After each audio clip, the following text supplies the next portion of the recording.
Hello friends, welcome back to love English with sir. വലിയൊരു ഇടവേളയ്ക്ക് ശേഷം ഞാൻ സോഷ്യൽ ഹിസ്റ്ററി ഓഫ് ഇംഗ്ലണ്ടിൻ്റെ പാർട്ട് 9 വീഡിയോ ആയിട്ട് എത്തിയിട്ടുണ്ട്. നമ്മൾ ക്വീൻ വിക്ടോറിയയുടെ റൂൾ വരെ പറഞ്ഞു നിർത്തിയിരിക്കുകയാണ് അല്ലേ. അപ്പോൾ today we are going to discuss the house of Saxe Coburg Gotha and house of Windsor. അപ്പോൾ നമുക്ക് നോക്കാം ഹൗസ് ഓഫ് സാക്സ്-കോബർഗ്-ഗോഥയിലെ റൂളേഴ്സ് ആരൊക്കെയാണ്, അവരുടെ ഒരു റീൻ എങ്ങനെയായിരുന്നു, അവരുടെ റൂളിംഗ് പീരീഡ് എങ്ങനെയാണ് എന്നൊക്കെ ഉള്ളത് നമുക്ക് നോക്കാം. അപ്പോൾ let's get started.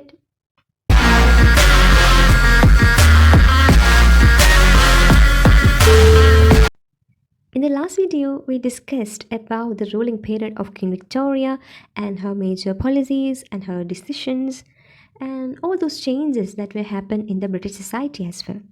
Right, today I am here with a new set of rulers from the House of Saxe-Coburg-Gotha and the House of Windsor. House of Windsor. Okay, so what is this House of Saxe-Coburg? So, at first, let's try to get a brief idea regarding the House of Saxe-Coburg-Gotha.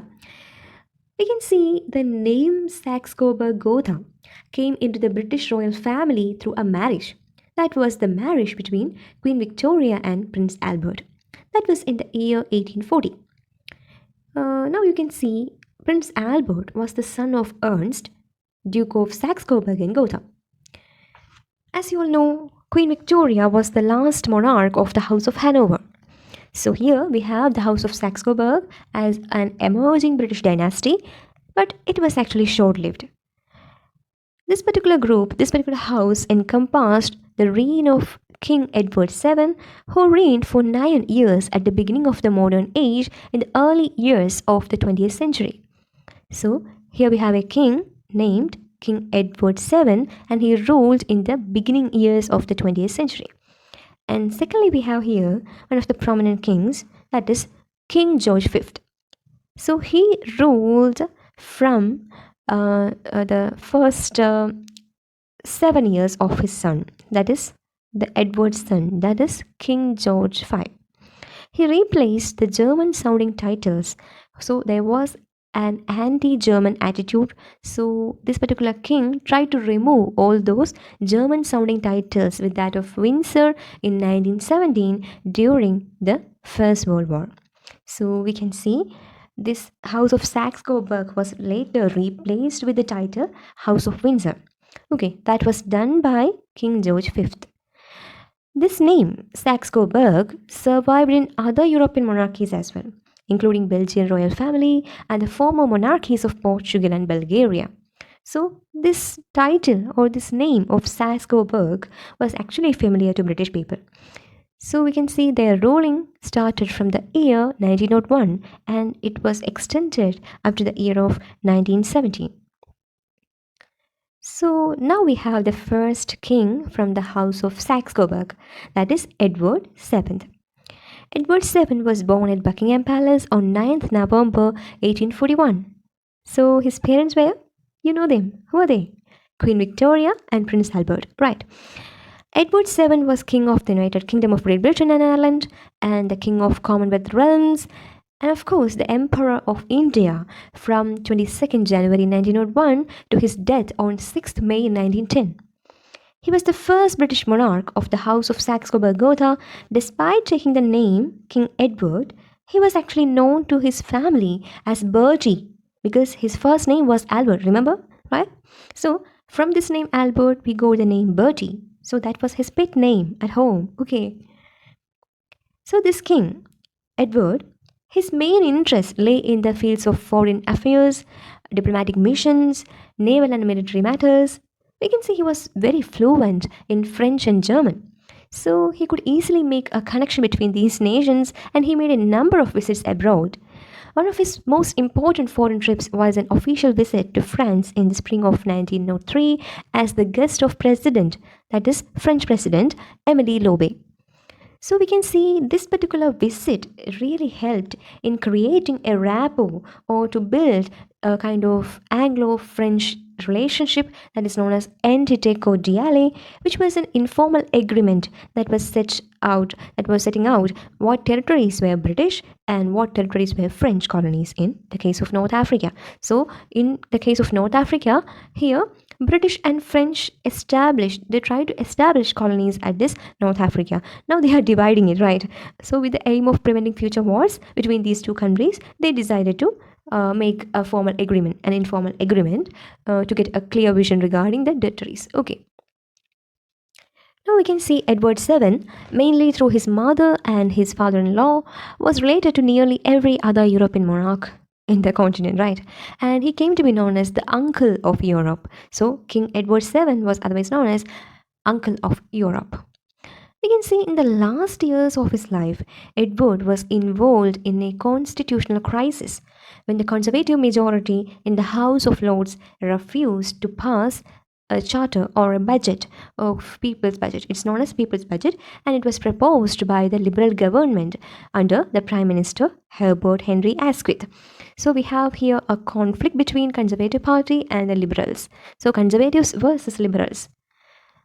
In the name of people's budget, here comes a conflict, a crisis, a constitutional crisis, and King Edward was actually unable to clarify this particular problem. So he was a little bit stressed out because of this issue. We can see the king died before the Liberal victory in the 1910 general election resolved the situation, but he told Asquith, this Prime Minister Asquith, that he would, if necessary, appoint new peers to allow the budget to pass through the House of Lords. Okay, that was a permission from the part of the king, right? Now we can see Edward died from a heart attack brought on by bronchitis on 6th May 1910. Alas, the king has died. Okay, now we can see here we have a new ruler. Before that we have the picture of this king Edward VII, and now we have George V.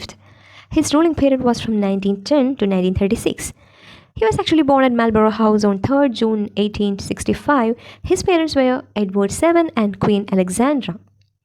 Okay, he was the king of the United Kingdom of Great Britain and Ireland. He was the king of Commonwealth realms and of course the Emperor of India from 6th May 1910 to 20th January 1936 until his death. Okay.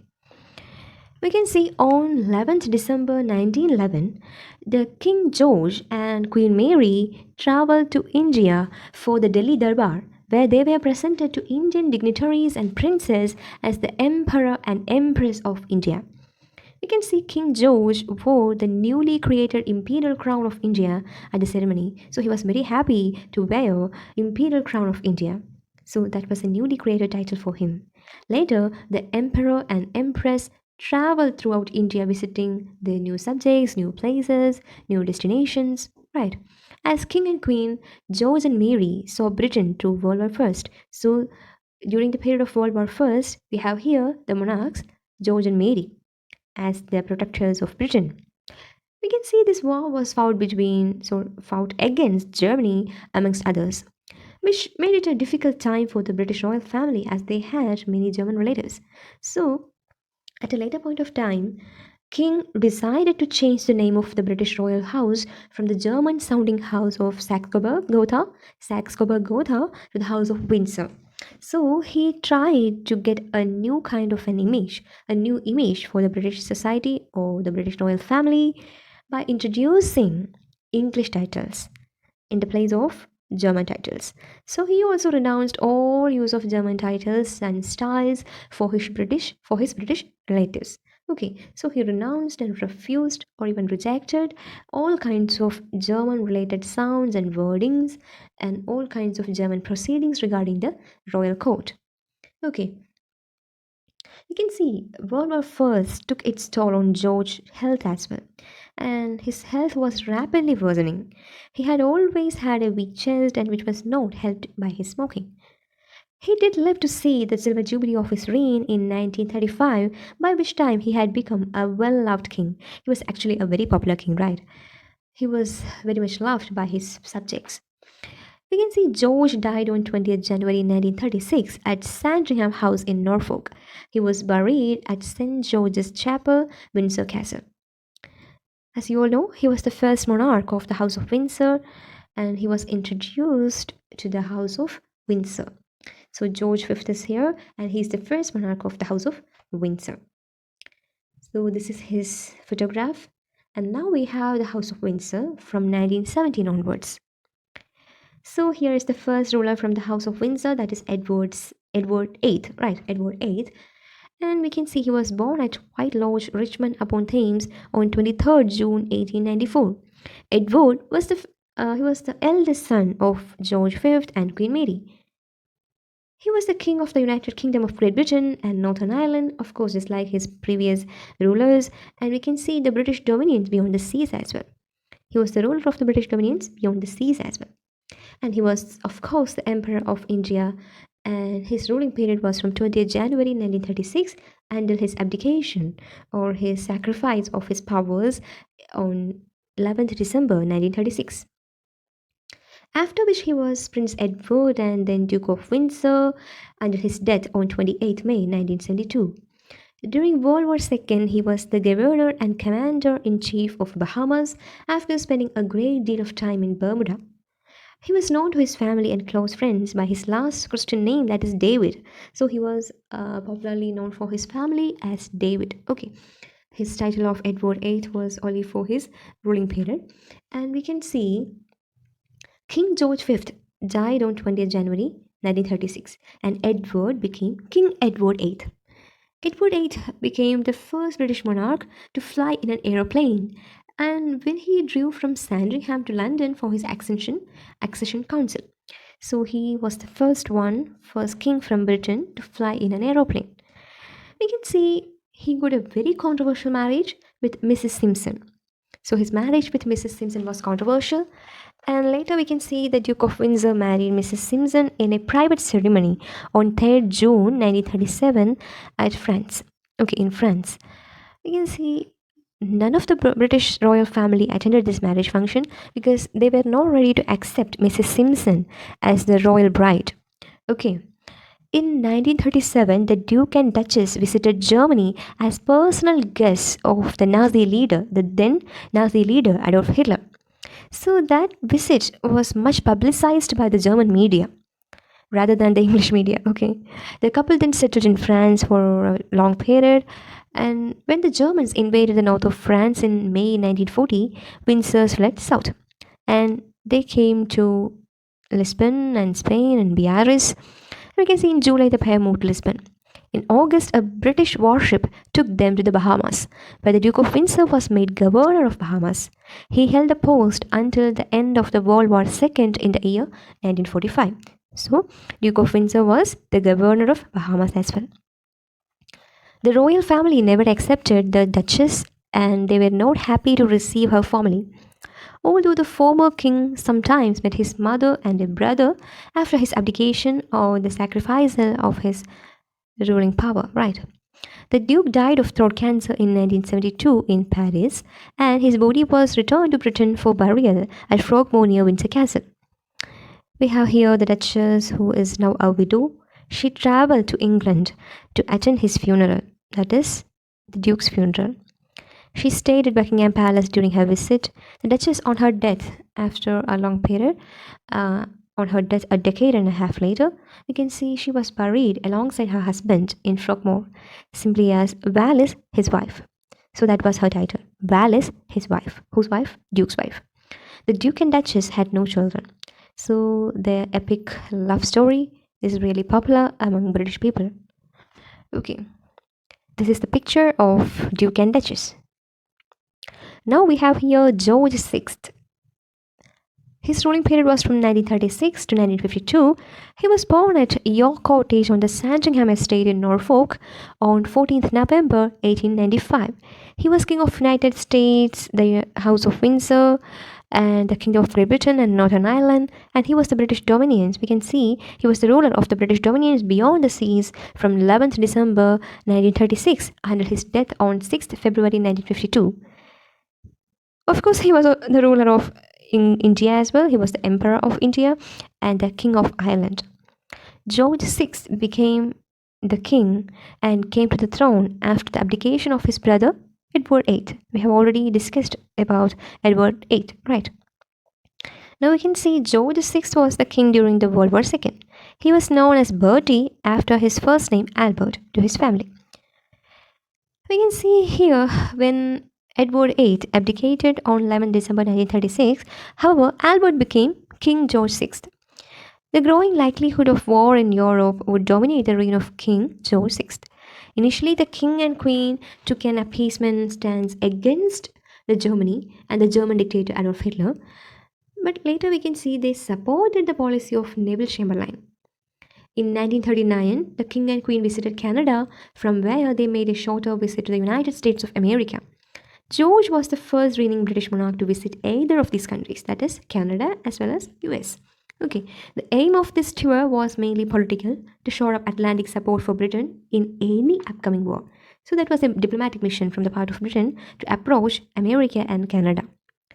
When the war broke out in 1939, George VI with his wife chose to stay in London, their homeland. And they did not flee to Canada as had been suggested.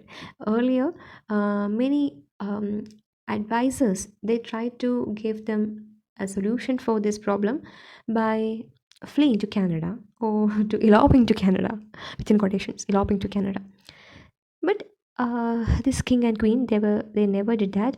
They stayed back their homeland, and they tried to make a rapport between their subjects, and they remained in their homeland. That was actually a plus point of them. The king and queen officially stayed in Buckingham Palace throughout the war period, although they often escaped to Windsor Castle to avoid bombing raids. There were bombing raids and murder attempts from the part of many terrorists, and as a part of war, it was a common phenomenon to bomb castles and all. So we have here George VI and Queen Elizabeth, his wife. They narrowly avoided death when a lone German bomber dispatched to bomb Buckingham Palace and it was attacked. And we can see throughout the war, the king and queen provided moral boosting, visiting throughout the UK, visiting bomb sites and munition factories. Ammunition factories. After the war, George VI's reign saw the start of the breakup of the British Empire. We can see there were decolonizing happening all over the world, and a large many colonies under the British monarchy was getting their freedom and their independence, and now the British Empire is getting collapsed. And in particular, when India became an independent dominion, and it was a real clash or real conflict for British Empire, with George VI giving up the title of Emperor of India. Actually, it was really sad for him to refuse or to reject that title, because he was really enjoying that position of having the title of Emperor of India. So now he is forced to refuse or to abdicate his position of Emperor of India, right? You can see the war had taken its toll on the king's health as well. The king became sick, and this was made worse by his heavy smoking, and he got lung cancer. We can see increasingly his daughter Princess Elizabeth, the heir to the throne, would take on more of the royal duties as her father's health got worse. That is how Princess Elizabeth was trained as a royal blood or a successor. On 6 February 1952, George VI died at the age of 56 in his sleep. That was a peaceful death at Sandringham House in Norfolk. He was buried in St. George's Chapel in Windsor Castle, just like many of his previous rulers did. And we can see on 6th February 1952, he was died and he was buried. So that was the end of House of Windsor as well. So this is the picture of the king, the last king from the House of Windsor. I think all of you like this video. അപ്പോൾ ഇന്നത്തെ ഈ വീഡിയോയിൽ Queen വിക്ടോറിയയ്ക്ക് ശേഷം വന്ന house of സാക്സ്-കോബർഗിനെ കുറിച്ചും house of വിൻസറിനെ കുറിച്ചാണ് നമ്മൾ പഠിച്ചത്. അപ്പോൾ ഇന്ന് പറഞ്ഞ കാര്യങ്ങളൊക്കെ നിങ്ങൾക്ക് മനസ്സിലായെന്ന് വിചാരിക്കുന്നു. അപ്പോൾ ഈ ഒരു വീഡിയോയുടെ നെക്സ്റ്റ് പാർട്ട് എന്ന് പറയുന്നത്, അഥവാ നമ്മുടെ ഈ ഒരു സീരീസിലെ, ഈ ഒരു ലെക്ചർ സീരീസിലെ ലാസ്റ്റ് പാർട്ട് അഥവാ 10th പാർട്ട് എന്ന് പറയുന്നത് പ്രസൻറ്റ് മൊണാർക്കായിട്ടുള്ള 1952 മുതൽ ഇങ്ങോട്ടേക്ക് ഇപ്പോഴും ഭരിച്ചുകൊണ്ടേയിരിക്കുന്ന ക്വീൻ എലിസബത്ത് സെക്കൻഡിനെ കുറിച്ചിട്ടുള്ളൊരു വീഡിയോ ആയിരിക്കും നെക്സ്റ്റ് വരുന്നത്. അപ്പോൾ ഈ ഒരു സീരീസിനെ കുറിച്ചിട്ടുള്ള നിങ്ങളുടെ അഭിപ്രായങ്ങളും നിർദ്ദേശങ്ങളും ഒക്കെ തന്നെ നമ്മുടെ കമൻറ്റ് ബോക്സിൽ രേഖപ്പെടുത്താവുന്നതാണ്. അപ്പോൾ ഇഷ്ടപ്പെട്ടാൽ ഉറപ്പായിട്ടും ഈ വീഡിയോ നിങ്ങൾ ലൈക്ക് ചെയ്യുക, ഷെയർ ചെയ്യുക, മാക്സിമം പേരിലേക്ക് എത്തിച്ചു കൊടുക്കുക. ഉറപ്പായിട്ടും ചാനൽ സബ്സ്ക്രൈബ് ചെയ്യുക, തൊട്ടടുത്തുള്ള ആ ബെൽ ബട്ടൺ കൂടെ ഒന്ന് എനേബിൾ ചെയ്തിടുക. എങ്കിൽ മാത്രമാണ് ശരിക്കും ആ ഒരു നോട്ടിഫിക്കേഷൻസ് കൃത്യമായിട്ട് നിങ്ങളിലേക്ക് എത്തുക. ഓക്കെ, അപ്പോൾ അത് നിങ്ങൾക്കധികം ഡിലേ ആകാതെ കിട്ടും. ഈ ഒരു വീഡിയോ കുറച്ച് ഡിലേ ആവാൻ കാരണം ഞാൻ കുറച്ചൊന്ന് ബിസി ആയിരുന്നു കേട്ടോ, അതുകൊണ്ടാണ്. അപ്പോൾ എന്തായാലും നിങ്ങൾക്ക് ഞങ്ങളുടെ വീഡിയോസൊക്കെ യൂസ്ഫുൾ ആവുന്നുണ്ട് എന്നറിയുന്നതിൽ ഭയങ്കര സന്തോഷമുണ്ട്. നിങ്ങൾ കാത്തിരിക്കുകയാണ് നെക്സ്റ്റ് വീഡിയോയ്ക്ക് വേണ്ടി എന്ന് ഞാൻ അറിഞ്ഞു. അപ്പോൾ വലിയ സന്തോഷം. അപ്പോൾ എന്തായാലും കീപ് സപ്പോർട്ടിങ് ടേക്ക് കെയർ. പുതിയ വീഡിയോ ആയിട്ട് ഉടനെ കാണാം. ബൈ.